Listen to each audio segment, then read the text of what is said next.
Keputusan tambah baik struktur gaji penjawat awam akan dibentangkan. MOF nafi bayar Nurul Izzah sebagai penasihat laksana. PAS dakwa tindakan cabar enakmen jenayah syariah meragukan. Polis syak ramai anggota polis bocorkan maklumat sulit. Ahli Parlimen PKR seru masyarakat Cina supaya segera kahwin. Jolo bongkar banyak wang masuk akaun Najib untuk biaya UMNO.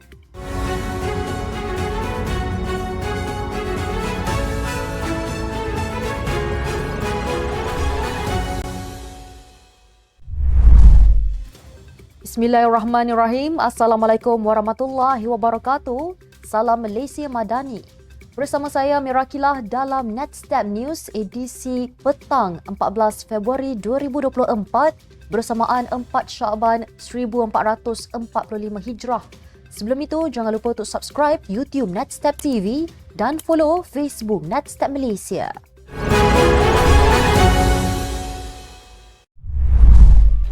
Pembentangan Belanjawan 2025 tahun ini dijangka akan mengumumkan keputusan penambahbaikan sistem struktur gaji penjawat awam.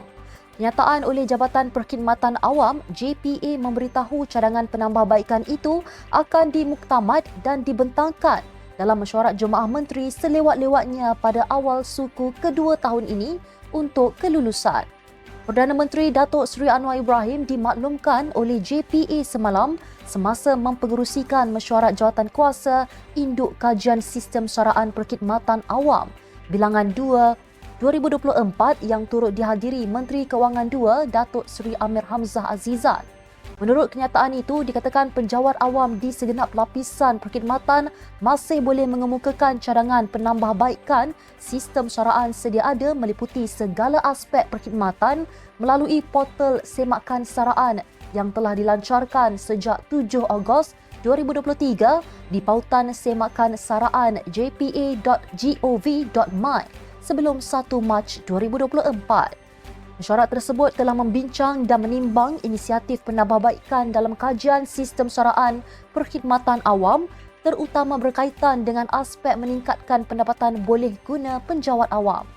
Kenyataan itu turut menyebut Perdana Menteri memberikan penekanan kepada elemen-elemen pembaharuan perkhidmatan awam seperti pendigitalan sistem perkhidmatan, kerjasama strategik yang holistik serta pendekatan keseluruhan negara. Dakwaan naib Presiden Parti Keadilan Rakyat PKR Nurul Izzah Anwar dibayar sebagai penasihat kepada Agensi Pelaksanaan Ekonomi dan Koordinasi Strategik Nasional atau dikenali Laksana dinafikan oleh Kementerian Keuangan MOF. MOF berkata dalam satu kenyataan Nurul Izzah telah sah menandatangani perjanjian sah memberikan khidmat nasihat kepada Laksana secara pro bono atau tanpa mengambil imbuhan keuangan maupun sebarang faedah seperti mana dimaklumkan kepada umum. Katanya lagi menerusi hantaran di platform X pada Rabu, dokumen perjanjian yang diuar-uarkan di media sosial merupakan sebuah draft tawaran tidak sah. Sebelum ini, Nurul Izzah yang juga bekas Ahli Parlimen Permatan Pau menerima satu kiriman di laman sosial Facebook yang berbaur fitnah terhadapnya. Hantaran tersebut mengatakan bahawa beliau telah dilantik sebagai penasihat laksana dan menerima gaji sebanyak RM35,000 serta diberikan 2 kaki tangan dengan pendapatan antara RM5,000 hingga RM20,000. Susulan itu, Nurul Izzah membuat laporan polis terhadap kenyataan berbau fitnah berkenaan selain menegaskan bahawa tindakan menyebar maklumat palsu adalah pelanggaran di bawah Seksyen 233 Akta Komunikasi dan Multimedia 1998. Tindakan mencabar enakmen jenayah syariah Kelantan oleh Peguam Nik Eli Nik Abdul Rashid di Mahkamah Persekutuan telah menimbulkan keraguan sejak mula lagi. Ketua Penerangan PAS Pahang, Eri Roshari Roslan mendakwa walaupun tindakannya bukan menentang syiar Islam tetapi hanya isu teknikal, namun melihat kepada penampilannya jelas menunjukkan sebaliknya.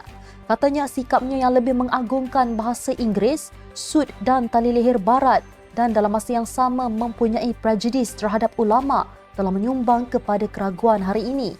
Beliau turut menyifatkan kes Nick Elin sebenarnya memberi kesan sesuatu berita yang diterima kepada masyarakat sangat besar dan berpanjangan. Jelasnya kesan baik atau buruk kepada masyarakat tetap berlaku apabila sesuatu berita itu dianggap benar. Eri Roshairi menambah aspek penting berita adalah keabsahannya yang sangat bergantung kepada penyampai berita tersebut. Sejak kebelakangan ini, ada pegawai dan anggotanya membocorkan pelbagai maklumat sulit di media sosial, kata Ketua Polis Kuala Lumpur, Dato' Alauddin Abdul Majid. Beliau menegaskan perbuatan itu boleh mengancam keselamatan dan keamanan negara, memandangkan ia adalah masalah serius yang berpotensi boleh mencemarkan imej polis negara. Beliau yang berucap pada Perhimpunan Bulanan Ibu Pejabat Polis Kontijen IPK Kuala Lumpur berkata, prinsip kerahsiaan hendaklah dipatuhi selaras Akta Rahsia Rasmi 1972, Akta 88 yang melarang penyebaran maklumat yang dikategorikan sebagai rahsia rasmi.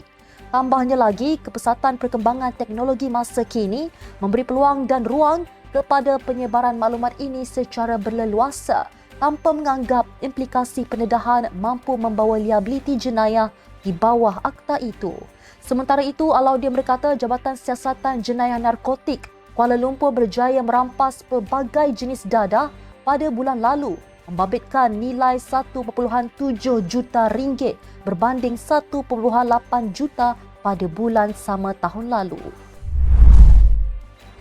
Seorang anggota Parlimen PKR mengajak orang Cina mendirikan rumah tangga sempena Hari Kekasih hari ini. Anggota Parlimen Bayan Baru Sim Zezin menyeru kepada semua penduduk Cina setelah mendapat kejutan berganda apabila meneliti jumlah kelahiran keluarga Cina yang rendah. Menulis di media sosial, Sim berkata, beliau telah melakukan kajian berkaitan perkara ini semasa cuti Tahun Baru Cina dan mendapati pada tahun 2022 hanya terdapat 40,000 kelahiran bayi Cina daripada keseluruhan 423,124 kelahiran, iaitu kurang dari 10%. Beliau juga memetik data perkahwinan pada 2021 yang mencatatkan perkahwinan di kalangan orang Islam sebanyak 2.7 kali ganda lebih banyak berbanding bukan Islam. Beliau tidak menyatakan data perkahwinan melibatkan Cina, memandangkan DOSM hanya mengeluarkan data perkahwinan untuk orang Islam dan bukan Islam. Daripada data itu, Sim menyimpulkan bahawa jumlah kelahiran kurang di kalangan orang Cina kerana mereka tidak berkahwin. Ahli perniagaan dalam buruan Low Tek Jo atau lebih dikenali Jo Low memberitahu Peguam 1MDB Jasmine Lu bahawa banyak wang dimasukkan ke akaun Najib Razak untuk membiayai Barisan Nasional dan UMNO.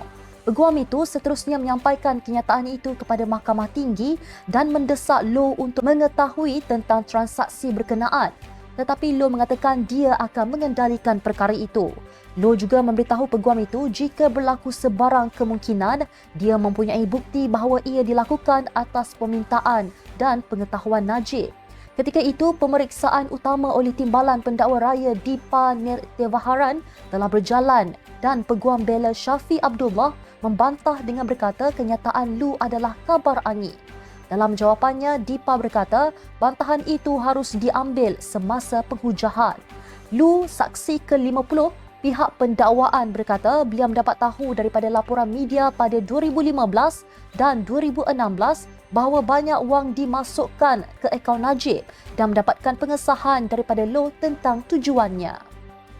Sekian untuk edisi petang ini. Ikuti perkembangan semasa isu-isu panas politik Malaysia setiap hari hanya di Netstep News.